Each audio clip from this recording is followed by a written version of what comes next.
Hello guys, master coaching में आपका स्वागत है। इस वीडियो में पढ़ने वाले हैं एक प्री बोर्ड पेपर और प्री बोर्ड पेपर का सॉल्यूशन करने वाले हैं। ये विद्या क्वेश्चन बैंक से लिया गया है। आपको 2023 में इस पैटर्न के आधार पर एक पेपर मिलेगा हिंदी का, जो 70 नंबर का आएगा। एग्जाम में 3 घंटे 15 मिनट का पेपर होगा। प्री बोर्ड है फ्रेंड्स, तो आप ये प्री बोर्ड से इसकी तैयारी कर सकते हैं। अब देखिए इसका मॉडल पेपर किस तरीके से सॉल्यूशन करते हैं।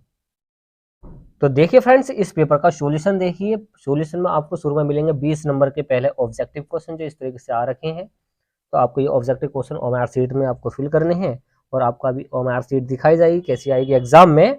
तो समझे इसको। पहला क्वेश्चन क्या है, पहला क्वेश्चन को देखिए। शुक्ल युग के सशक्त आलोचक एवं निबंधकार का नाम लिखिए। तो वो है आपके रामचंद्र शुक्ल। कौन से हैं? रामचंद्र शुक्ल हैं। देखिए नेक्स्ट वाला क्वेश्चन देखिए, अर्धनारीश्वर के लेखक कौन है? वो है आपके विष्णु प्रभाकर। विष्णु प्रभाकर है।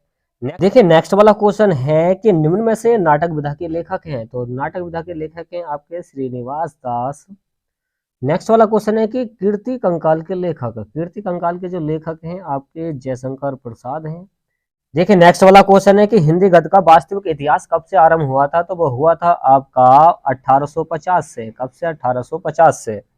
देखिए नेक्स्ट वाला क्वेश्चन है, क्वेश्चन नंबर 6 है, आधुनिक काल की समय अवधि क्या है? तो आधुनिक काल की जो समय अवधि है वो मानी जाती है आपकी 1843 से अब तक की, 1843 से अब तक की वर्तमान समय तक की अवधि मानी जाती है।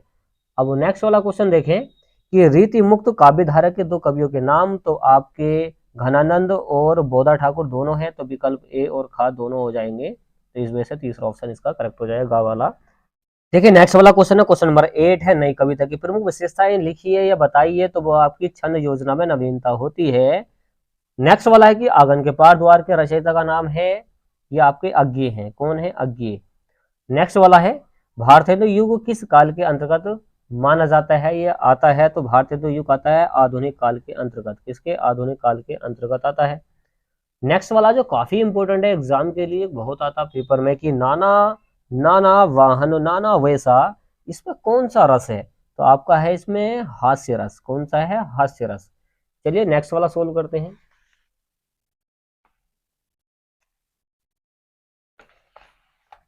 देखिए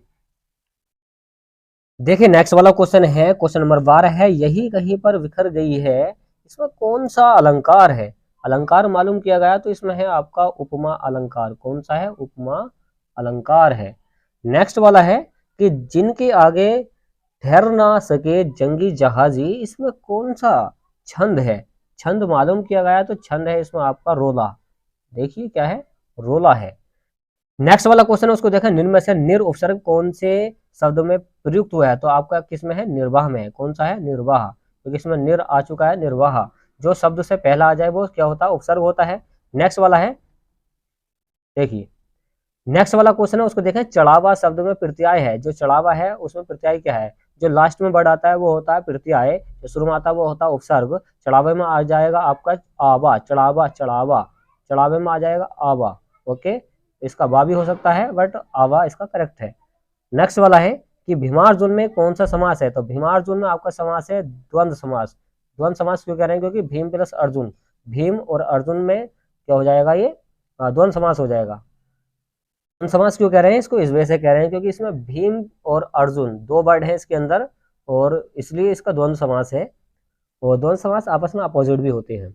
गरगर शब्द का तद्भव क्या है? तो गरगर शब्द का आपका है गागर। कौन सा है? गागर। देखिए क्वेश्चन नंबर 18 है, उसको देखिए, अभ्यागत का संधि विच्छेद क्या है? तो संधि विच्छेद कैसा होता है वो देखिए। अभ्यागत का अभी प्लस आगत। अब एक ऐसा वर्ड देखें जो सही मायने में हो। अभी तो कुछ होता नहीं है, अभी भी कुछ नहीं होता है, अभी प्लस आगत होता है, तो ये वाला ऑप्शन हो जाएगा इसका, का वाला, अभी प्लस आगत, अभ्यागत। अगला है, मधुनी रूप में मधु शब्द किस में से आता है? कौन सी विभक्ति, कौन सा वचन है? तो इसमें है आपके सप्तमी विभक्ति और एक वचन। ये सारे के सारे हम पहले ही चेकआउट कर सकते हैं, 100% करेक्ट है, सब आप ये याद कर सकते हैं।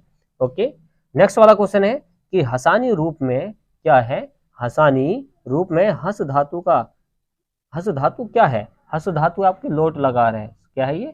लोट लगा, प्रथम पुरुष और एक वचन है। देखिए नेक्स्ट वाला क्वेश्चन है जो क्वेश्चन नंबर 21 है, निम्नलिखित गद्यांशों में से किसी एक के नीचे दिए गए प्रश्नों के उत्तर लिखिए। तो ये है आपके पास गद्यांश, तो आपको ये ध्यान से पढ़ लेना है और चैप्टर का नाम और लेखक का नाम पता होना चाहिए जिससे कि आप संदर्भ लिख पाए। ओके, और रेखांकित अंश की व्याख्या इन्हीं शब्दों को आप अपनी भाषा में लिख दें तो ये व्याख्या हो जाएगी। और ये तीसरा जो क्वेश्चन है इसी में से आप छांट कर लिख सकते हैं। तो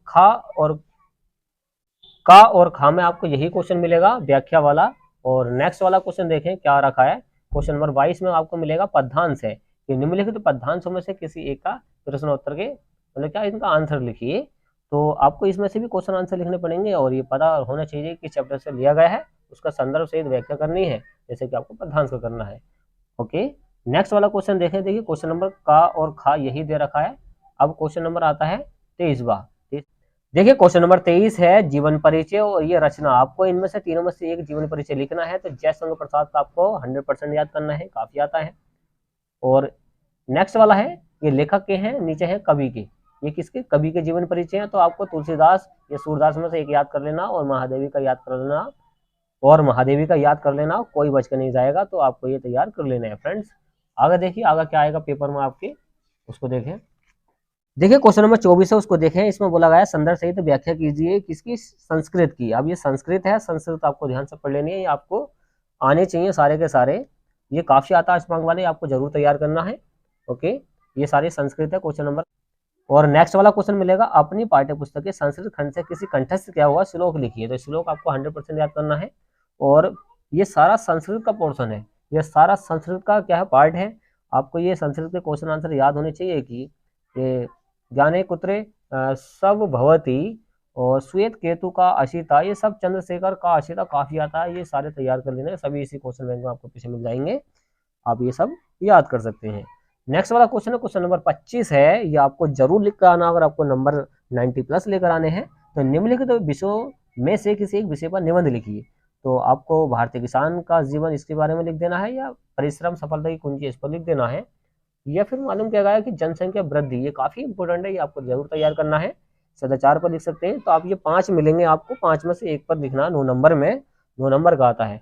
और क्वेश्चन नंबर जो 26 है, आपको ये जो 26 दे रखा है ना, ये आपको ऐसे का ऐसे ही एग्जाम में मिलेगा जैसे इसमें दिखा रखा है।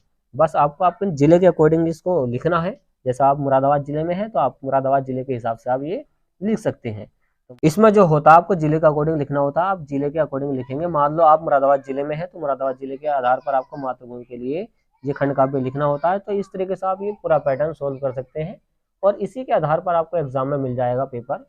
ओके फ्रेंड्स, तो ये था आपका विद्या क्वेश्चन बैंक का एक पेपर।